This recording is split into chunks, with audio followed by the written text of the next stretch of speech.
Hi everyone and welcome to this YouTube channel. There are problems with sleep for about a third of the people in the world today. This number is not only shocking, but it's also getting worse. Even though there are a lot of reasons for this, especially now, one thing is for sure. We need solutions. After a long day, there are a few things we can do to help ourselves relax. Read what God has said. Yes, you are correct. Check out the Bible. It will not only make your soul happy and give you divine and eternal wisdom, but it will also make your mind feel better. The Bible has a mysterious and wonderful way of putting you in a relaxed state, which makes you sleepy. Jesus, we thank you. So, if you want to find other, healthier ways to get more sleep, here are the 7 most popular Psalms for peaceful sleep that you can read before bed. I hope that as you think about these prayers before bed, your mind, body, and soul will finally give up under the stars. Before we start our video, subscribe to our YouTube channel and press the bell icon. Psalm chapter 7 Confidence in God's Deliverance. This psalm's title in Hebrew translates as A Meditation of David, and it concerns the words spoken by Cush, a Benjamite. David sang this meditation to the Lord. Although the Hebrew term shiggaion is difficult to interpret and is only used in Habakkuk chapter 3 verse 1, the New King James Version translates the word as meditation. This is despite the fact that the word is used nowhere else in the Bible. The particular event cannot be easily associated with an occurrence that was recorded in the historical books of the Old Testament. Nonetheless, it could be a reference in passing to either Shimei's accusations against David in 2 Samuel chapter 16 verse 5 or Saul's slanders against David. It is more possible that this Cush, who was from the Benjamite tribe, was merely another Saul supporter working against David. Both David's cries of sorrow and shouts of trust in God's deliverance can be found in this psalm that he wrote. O Lord my God, I take refuge in you. Save and deliver me from all who pursue me. Or they will tear me like a lion and rip me to pieces with no one to rescue me. O Lord my God, if I have done this and there is guilt on my hands. If I have done evil to him who is at peace with me or without cause have robbed my foe.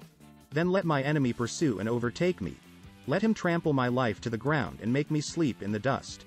Selah, arise, O Lord, in your anger. Rise up against the rage of my enemies. Awake, my God. Decree justice. Let the assembled peoples gather around you.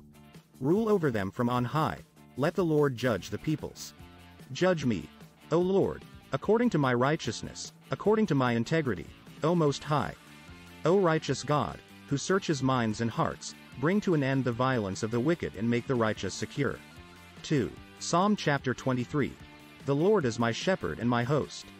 This well-known piece of scripture was written by David, and like many others, it is simply referred to as a psalm.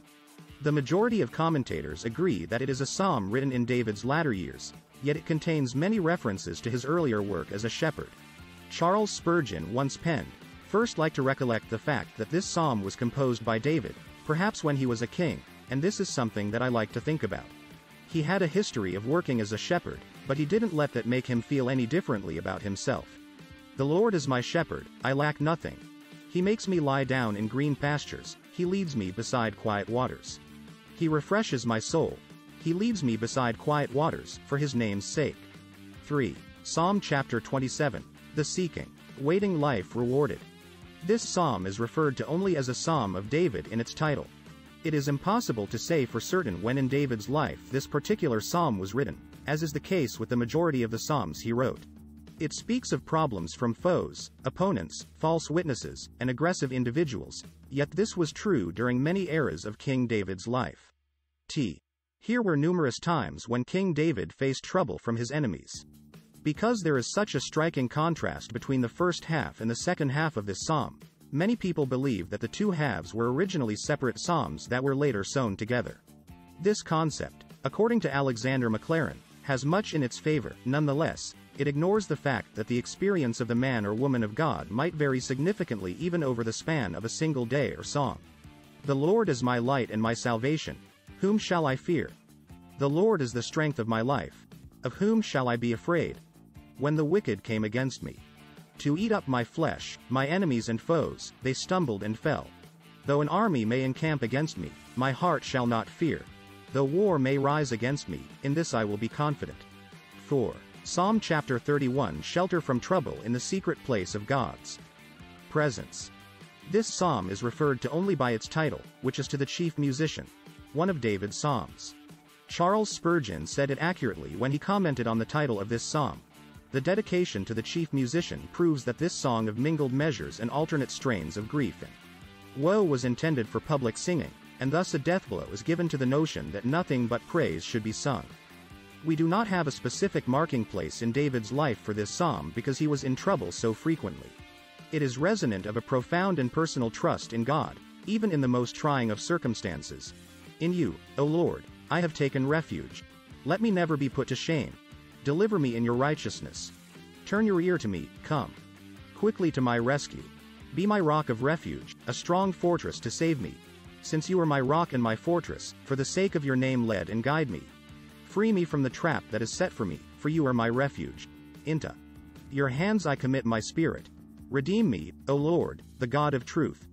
I hate those who cling to worthless idols. I trust in the Lord. I will be glad and rejoice in your love, for you saw my affliction and knew the anguish of my soul. You have not handed me over to the enemy but have set my feet in a spacious place. Be merciful to me, O Lord, for I am in distress. My eyes grow weak with sorrow, my soul and my body with grief. 5. Psalm chapter 34 Praise from the Cave. This psalm is labeled a Psalm of David when he was pretending to be insane in front of Abimelech. As a result, Abimelech sent him away, and David left. David, on the run from Saul, made his way to the Philistine city of Gath, but he was unable to find sanctuary there and just nearly missed capture. These events are documented in 1 Samuel chapters 21:10-22-1 of the Bible.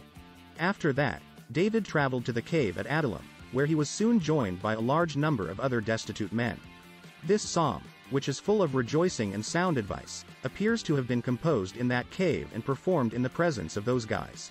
I will extol the Lord at all times. His praise will always be on my lips. My soul will boast in the Lord. Let the afflicted hear and rejoice. Glorify the Lord with me. Let us exalt his name together.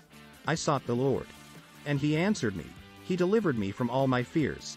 Those who look to him are radiant. Their faces are never covered with shame. This poor man called, and the Lord heard him. He saved him out of all his troubles. The angel of the Lord encamps around those who fear him, and he delivers them. Taste and see that the Lord is good. Blessed is the man who takes refuge in him. Fear the Lord, you his saints, for those who fear him lack nothing.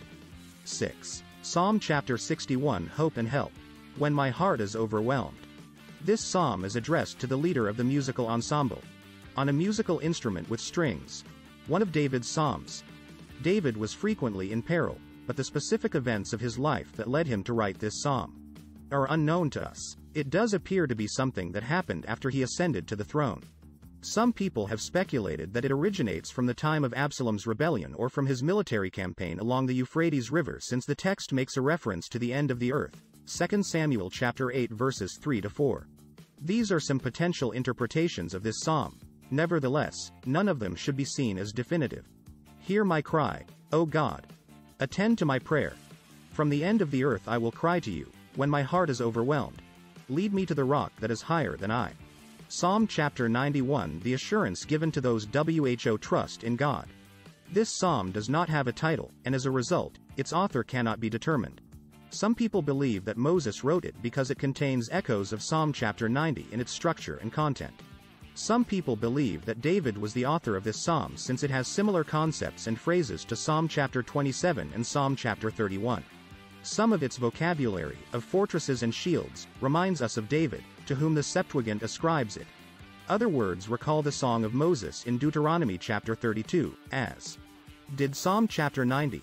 Yet, it is in fact anonymous and ageless, possibly making it all the more approachable for that same reason. He who dwells in the secret place of the Most High shall abide under the shadow of the Almighty. I will say of the Lord, He is my refuge and my fortress. I will say of the Lord, He is my refuge and my fortress. My God, in Him I will trust. That's all we have for today. See you soon in another video. Stay blessed and don't forget to subscribe to our channel. Thanks for watching.